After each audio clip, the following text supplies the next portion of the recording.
kabalochi, andito po tayo ngayon. Magluluto po tayo ng shrimp pancit. Shrimp bihon. Shrimp bihon tayo mga kabalochi. Yan. Shrimp bihon. Shrimp bihon tayo. Tapos meron, eto inaano ko. Pakukuluan ko yung pata ng baboy. Hindi pa matigas pa. Pakukuluan ko lang siya. Bukas ko pa yan lulutuin. Init lang tayo ng kawali. Meron tayong bawang, sibuyas. Ito lang yung gulay natin. Kasi konti lang yung lulutuin ko. Ayan. Ito lang. Ano lang siya, nagkikrib lang tayo magpansit. Kailangan lang maubos tong pansit. So wala tayong wala tayong oyster sauce sa pansit. Naglalagay tayong oyster sauce sa pansit. So kaya wala, naubusan din tayo ng mantika. Paano ba yan? Ito na lang. Tama-tama yan. Okay na. Ayan o. Tira-tira na lang yan. Tira-tirang pansit. Yan. Tapos pa yung aking magic syrup. Sayang din yan. Sayang din yan yung baking. May baking dito.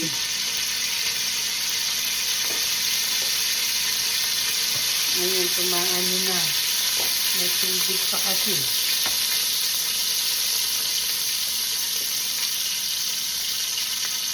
So, pwede na yung ilagay yung bawang. Pag nagluto ko, bawang muna inaano ko kasi.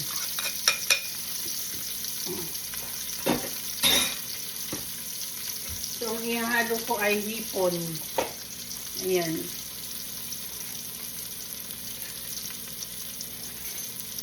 Ihahalo ko ay hipon.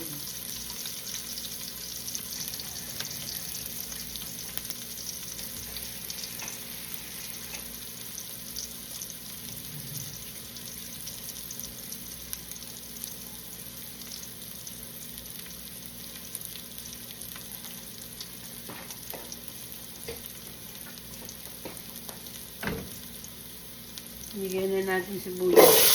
Lahat na yan, maraming sibuyas. Wala na akong paglulutuan eh. Masisira lang yan eh. Pag hindi ko linagay lahat dyan. Ito yung tira dun sa sa sisig eh. Sayang kasi pag hindi mo okay na yan. Sabi ko nga sa inyo, tansya-tansya lang yan. So, isasati lang natin yan yung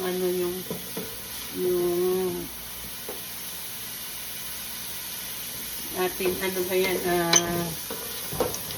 pansit.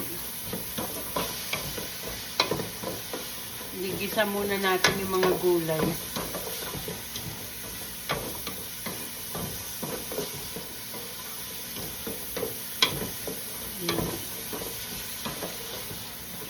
Masarap naman yung igisa na natin tong hipon. Tatanggalin din natin yan.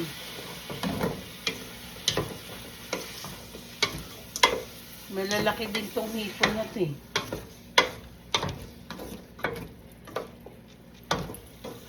So habang ginigisa yan, timplahan na natin ng ating paminta.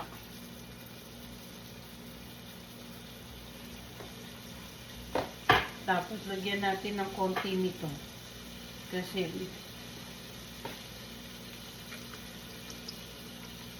wala akong oyster sauce. Ito yung gagamitin ko. Pangpalasa.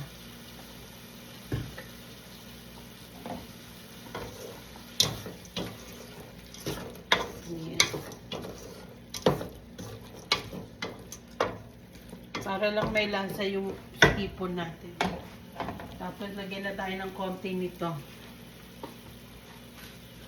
Kasi magtitimplahan pa natin yung ano natin eh. Ito pang gisa lang naman to. Konti lang.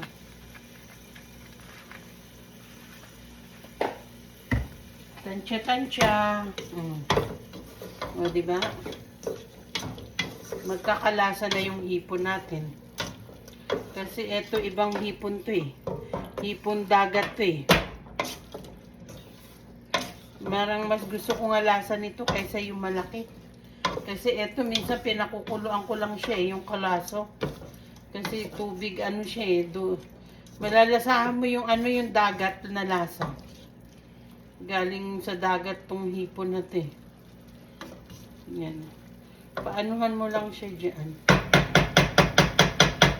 Tapos pwede na natin to ilagay yung gulay kasi gigisa lang natin yung tas tatanggalin uli natin. Halo-halo na lang siya. Mekus-mekus.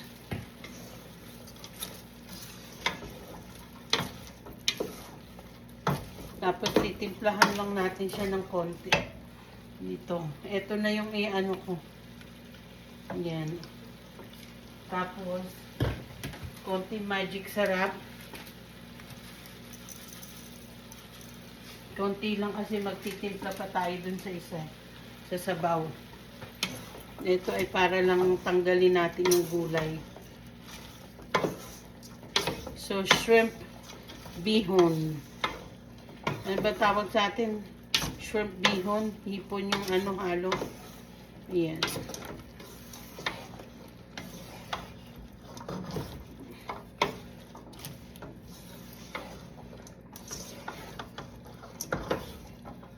Masarap na. Lagyan natin ng konti pang paminta.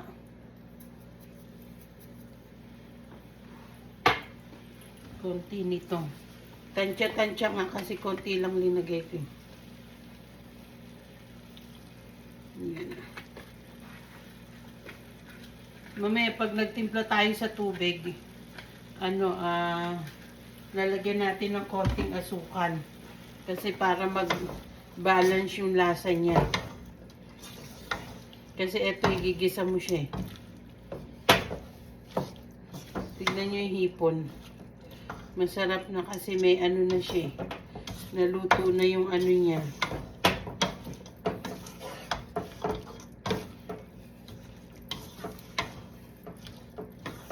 Ito, ganito ang pansit ni Cabalochi. Yan. So, gaganyan mo lang siya. Ano mo muna. Hanggang kumapit yung lasa niya. Tapos kukuha tayo nung pang-ano niya. Nakapagluto na ako ng ng sinigang din na hipon. Ubus na ito oh. Konti na lang natira oh. Hipon din yan. Yan. Tapos yung sisig natin. Yan. Sisig. Diba? Ang sarap. Yung sisig, ang sarap na. Tignan, isang tingin lang, ang sarap. Ayan. Ayan, medyo ano na siya. Diba, ano mo lang naman siya eh. Medium, diba, yung ano. Yung, ano ba ito?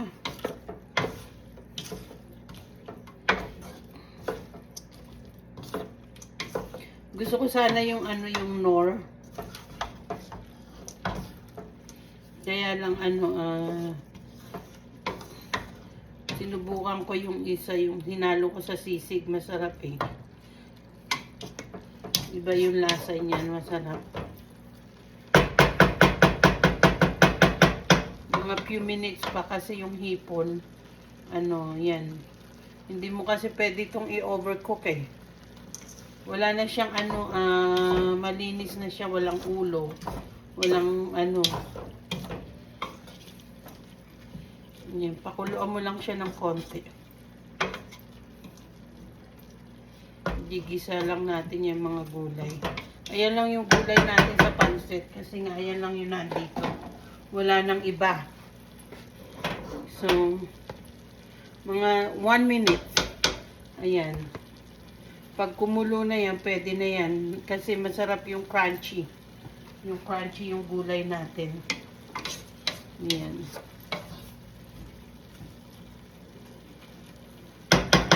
Masarap tignan yung gulay kasi nga.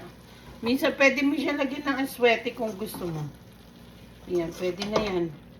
Kumulo na siya. I-mekos mo pa siya.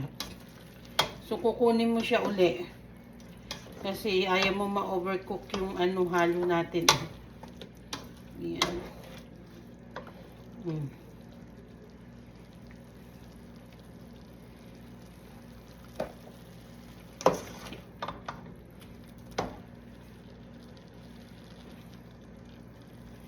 Mahirap ma-overcook yung yung hipon. Lalo na yung hipon na to masarap. Yan.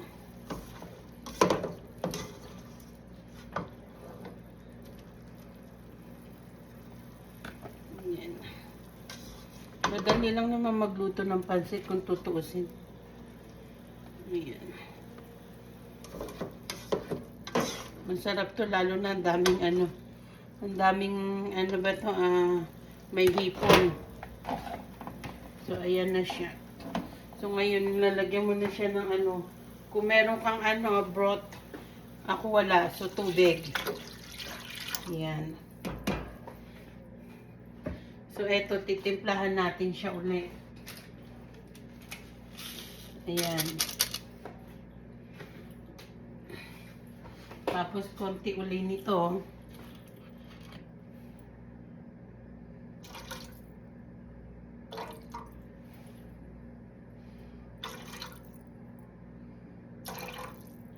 Ayan. Mahirap kasi pag marami din alat. Sa bagay, pwede naman maglagay ng Ayan. Paminta uli. So, pakuluin mo lang siya bago mo ilagay yung pansit. Tapos, konti uli nito. Pandagdag lasa. Wala tayong kaya eto gagamitin natin. May nor naman ako, pwede rin naman yung nor. Yan, wala akong oyster sauce, so eto na lang gagamitin ko.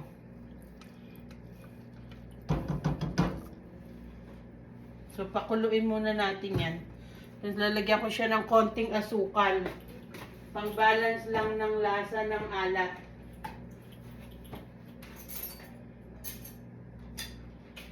Pwede ka naman hindi maglagay, kaya lang ako maglalagay ako kasi para lang pang siya, balance. Yan, konti lang kasi pang lang natin yan, Pang-balance lang siya. Pang-balance lang yan, mga kabalot. Kaya pwedeng kumain yung konti lang naman yan, hindi lang marami yan.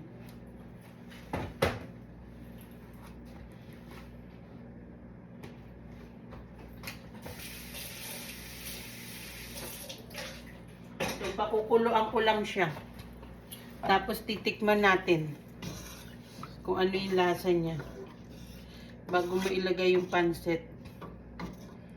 Konti lang yung linuto ko kasi ako lang naman tsaka yung anak ko Kaya lang siyempre may sariling So ayan.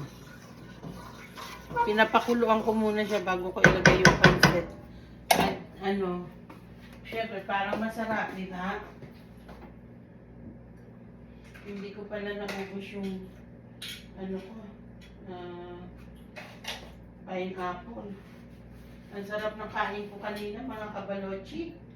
Meron akong hipon na ang lalaki. Tapos yung sabaw, ang sarap. Ang sarap ng sabaw talaga.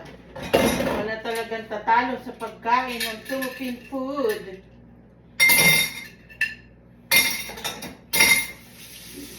Lalo-lalo na sa bagoong. Walang tatalo.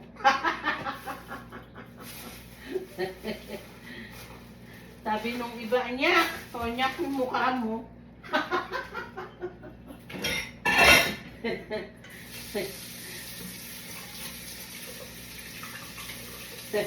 May nagsabi sa akin na, sabi niya, nyak, yung bagoong. Sabi ko din, nyak yung mukha mo. Joke lang yun, kabaloch. So, ilalagay na natin to. I-ano na natin to yung ano. Titikman muna natin siyempre para kung pasado na. Pag hindi pasado, titimplahan mo pa siya. Titikman lang natin para kung masarap o hindi, di ba?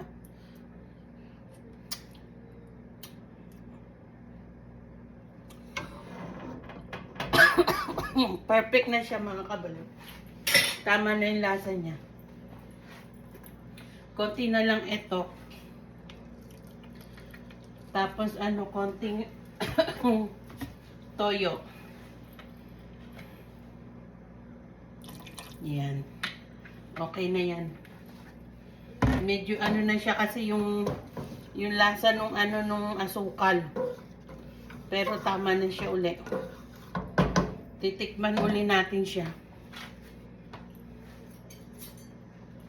Mas maganda kasi pag tinitikpan natin para pag linagay natin masarap, di ba? Kaysa yung magsasabi, pinakain mo na, nagreklamo pa.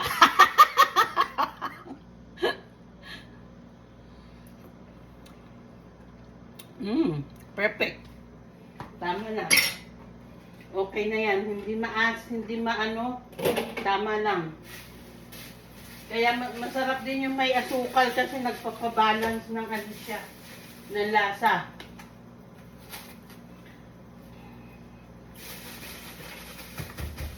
Nagbabalance yung lasa niya.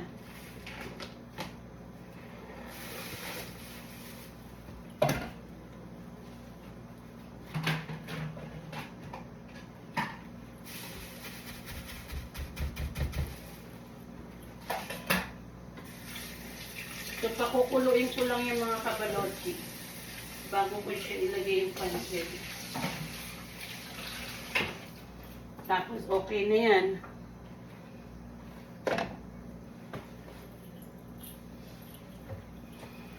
Kumukulo na, oh. Ayan. Tama na yung lasa niya.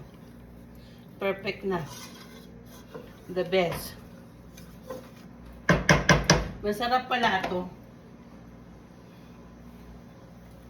Tsaka yung eto, lalo na to masarap sa ano, yung mga yung kakilala ko sa ano, taga Pampanga, eto ginagamit nila. Ayan, tapos yung ano, oyster sauce. Eh, pag wala kang oyster sauce, gagawa ka ng paraan, di ba? Para makaluto ka ng pansit. So, okay na yan. Dalawa lang naman to eh. Dalawang ano lang siya. Hindi ko na yan binababad, pinapabayaan ko lang yung siya dyan.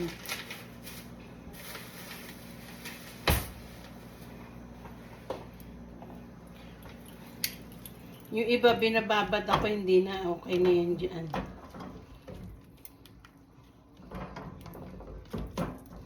Masarap nga siya pag ano eh. So, hintayin lang natin siya lumambot kasi hinaan lang natin yung apoy natin kasi malakas.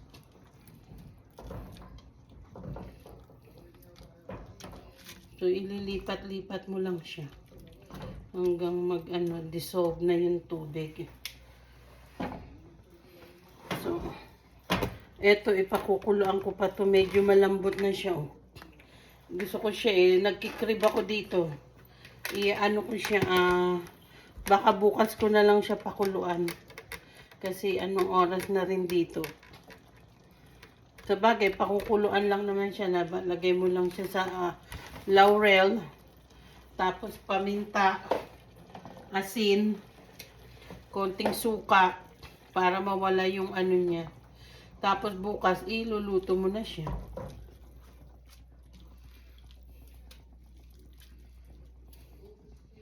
Masarap nga niya, may konting suka. Pero yung ako, minsan asin lang, okay na yan.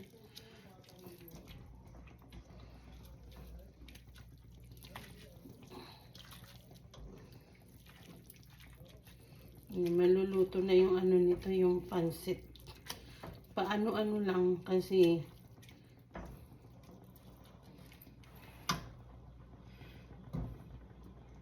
hininaan ko lang yung apoy niya. Guntingin ko nga. Malinis naman tong gunting natin. Hugasan natin.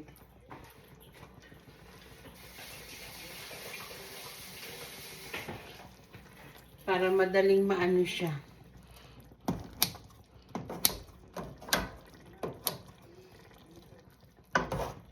Yan, nahiwalay na. Yan.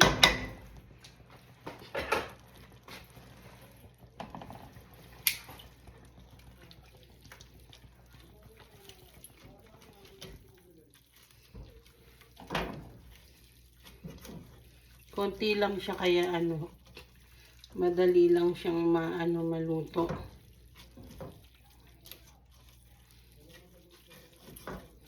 Nagkikrib lang si Kabalot ng pansit.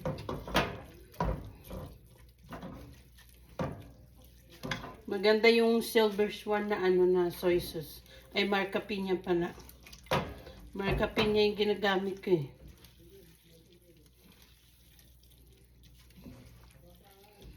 Talagang siya maganda sa pansit. Kasi may pansit minsan yung parang malapot. Ito talagang umaano yung niya, yung soy sauce niya sa eh.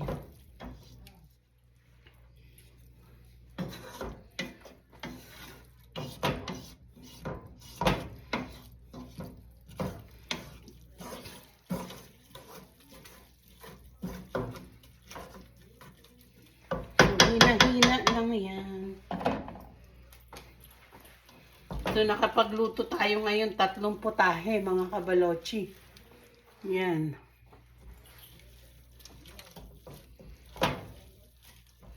Mga 3 putahe.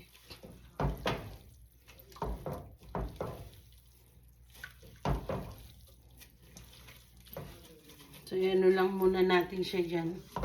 Ayan na siya. Pansit na yan. Tapos lalagyan ko siya ng konting topping kasi para, syempre para naman may konting siya. Mahina naman yung apoy niya eh. Kaya okay lang yan.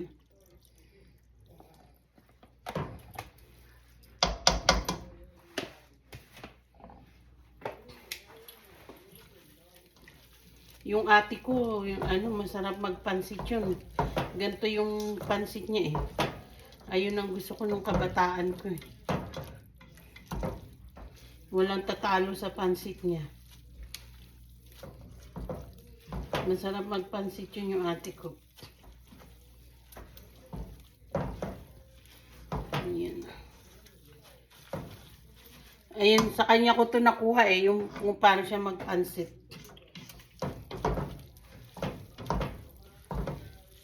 Yung paglagay ng asukal, nakuha ko yan sa kaibigan ko, yung Kabalen. Si Kabaling kong kaibigan. Tignan nyo, ang ganda na oh. Oh, di ba? Paano ba yan mga kabalot? Itong ating pansit ngayon.